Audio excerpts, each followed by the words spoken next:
অযোগ্য তালিকা সার্টিফাই করে দিন, যোগ্যদের তালিকায় কোনো জন অযোগ্য না ঢোকে আর কোনো যোগ্য যেন না বাদ যায় সেটা ক্লারিফাই করুন, লিস্ট দিন এবং চাকরিতে ওই 8 মাসের জন্য বজায় রাখুন। তারপরে তো আমাদের দাবিগুলো এক এক করে আসবে, ওএমআর প্রকাশ, যে কোনো মূল্যে আমাদের চাকরি যেন বজায় থাকে সেটা দেখতে হবে, সেটা রিভিউ করে হোক আর যাই করে হোক।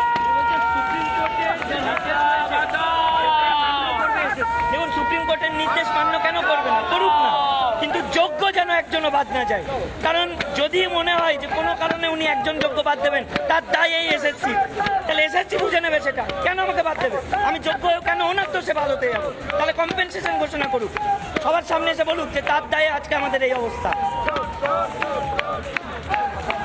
একবারই শুনতে পাচ্ছ যে এসএসসি চেয়ারম্যান তিনি বিবৃতি দিয়েছেন যে সুপ্রিম কোর্টের গাইডলাইন মানা হবে এবং সেক্ষেত্রে সমস্ত বিষয় মানা হবে, কিন্তু এখানে যারা জমা হয়েছেন তাদের কিন্তু বক্তব্য একটাই যে তারা যে কষ্ট করেছেন সেই কষ্ট করে চাকরি পেয়েছেন, কিন্তু তাদের সাথে যে আচরণ করা হচ্ছে সেই আচরণ কেন করা হবে? দেখতেই পাচ্ছ এসএসসি ভবনের যে গেট, সেই গেট কিন্তু এই মুহূর্তে লক এবং তার পাশাপাশি কিন্তু যারা চাকরি প্রার্থীরা রয়েছেন তারা কিন্তু এখানে কন্টিনিউয়াসলি তারা তাদের বিক্ষোভ দেখিয়ে যাচ্ছেন এবং অন্যদিকে পুলিশের তরফ থেকেও কিন্তু একবারে অবরুদ্ধ করে নিশ্চিত দুর্গ বানিয়ে রাখা হয়েছে।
নানা ধরনের কন্টেন্ট দেখার জন্য লাইক করুন, শেয়ার করুন আমাদের ফেসবুক পেজ, সাবস্ক্রাইব করুন আমাদের ইউটিউব চ্যানেল।